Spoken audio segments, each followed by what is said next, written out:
Shalom saudara, kita kembali berjumpa dalam program ringkasan Sekolah Sahabat Harian dari channel YouTube Gereja Masih Advent Hari ke-7 Jemaat Yesodipuro.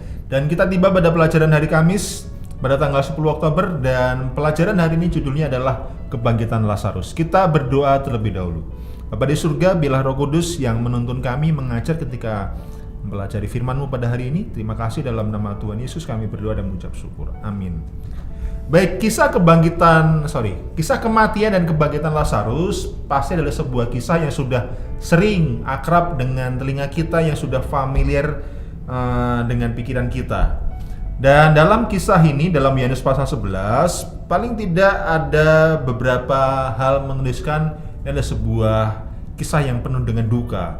Pertama, kalau kita baca dari Yohanes 11 ayat 1 sampai yang ketiga, maka berita tentang sakitnya Lazarus tentunya adalah sebuah berita duka.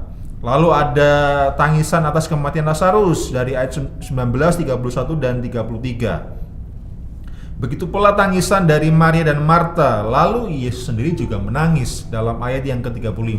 Tapi yang menarik adalah kalau kita perhatikan ayat 35, ketika Yesus menangis sesungguhnya adalah dia menangis bukan karena kematian Lazarus, tapi dia menangis karena ada ketidakpercayaan yang ditunjukkan oleh orang-orang Yahudi di sana.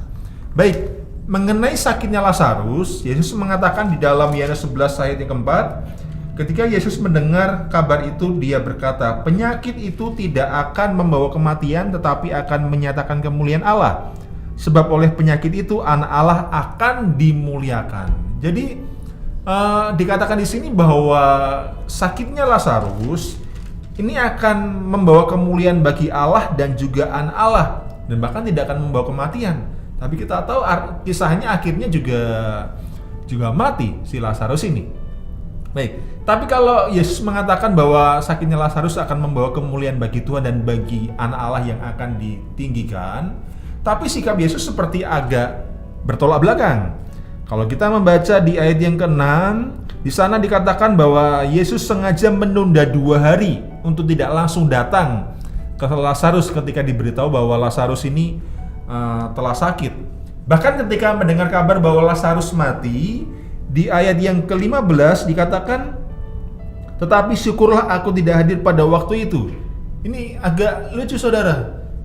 Dia seperti tidak punya simpati. Yesus seperti tidak punya simpati ketika mengetahui Lazarus mati, malah dia bersyukur dengan hal itu. Tapi kita akan lihat apakah benar Yesus adalah tidak bersimpati, apakah dia tidak mengetahui kesedihan dari Maria dan Marta mengenai kematian Lazarus. Ingat tadi saya mengatakan di ayat yang ke-6 bahwa bahwa Yesus menunda kedatangannya 2 hari ketika diberitahu bahwa Lazarus ini sedang sakit. Baik, kita akan langsung lompat di ayat yang ke-39. Yohanes 11 ayat yang ke-39. Kata Yesus, angkat batu itu. Marta, saudara orang yang meninggal itu, berkata kepadanya, Tuhan, dia sudah berbau sebab sudah 4 hari dia mati.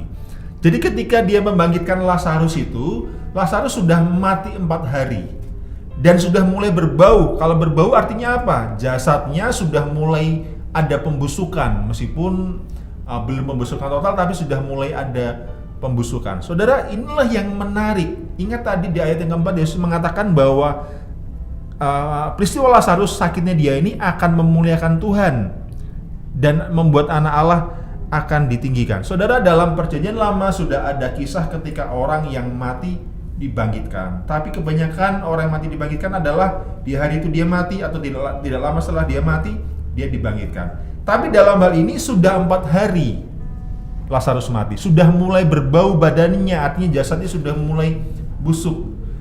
Dan dia dibangkitkan, artinya ini bukan mati suri. Ini benar-benar orang yang sudah mati 4 hari sudah mulai membusuk jasadnya, tapi Yesus membangkitkan. Dan cara Yesus membangkitkan dengan cara yang luar biasa. Kalau kita baca ayat yang ke-43, apa yang dikatakan Yesus? Lazarus, marilah keluar.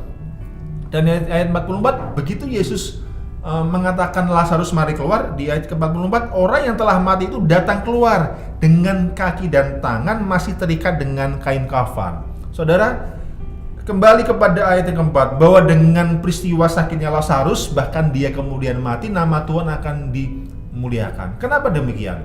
Dalam pelajaran hari sebelumnya, kita tahu Yesus pernah memberi makan ribuan orang dengan 5 ketul roti dan 2 ikan yang kemudian diperbanyak dengan cara yang ajaib.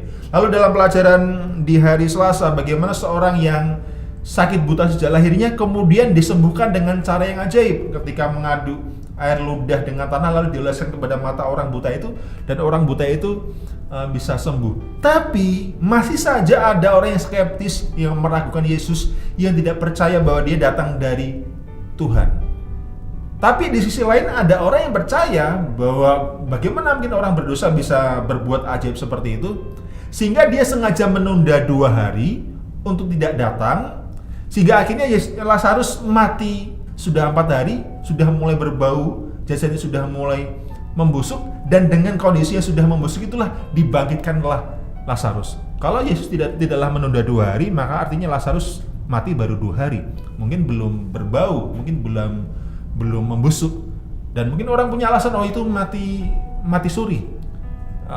Tapi ketika Yesus sengaja menunda 2 hari, membuat Lazarus sendiri akhirnya sudah mati 4 hari, sudah berbau dan sudah mulai membusuk jasadnya, dan disitulah Yesus membangkitkan Lazarus untuk kemudian menunjukkan, akulah sang pemberi hidup.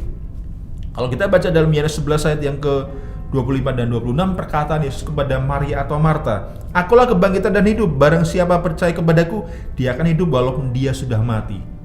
Saudara, bukti bahwa dia membangkitkan Lazarus menunjukkan bahwa Yesus adalah sang pemberi hidup, dialah Allah sendiri. Tapi sebagaimana mujizat sebelumnya, ada juga yang mengeraskan hati, dan sebagian besar adalah para pemimpin agama dan orang Farisi. Demikian pula saat ini ketika Yesus semakin dikenal, semakin populer oleh karena dia membangkitkan Lazarus, ada pula orang yang masih dengki dan tidak percaya.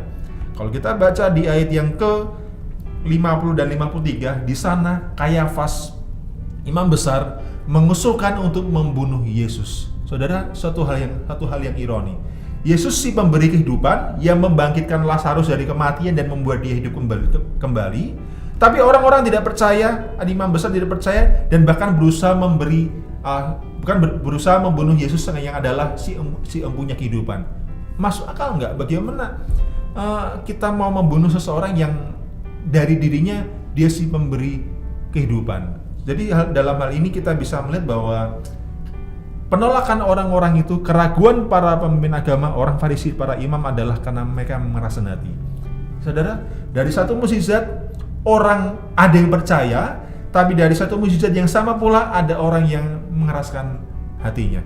Begitu pula saat kita mempelajari firman Tuhan yang sangat jelas bisa membuat orang semakin percaya kepada Tuhan, tapi firman Tuhan yang jelas pula ada orang yang karena keras hatinya, dia menjadi ragu dan tidak percaya. Sekali lagi ini adalah mengenai bagaimana kita menyikapinya, apakah kita punya hati yang keras atau kita punya hati yang lembut.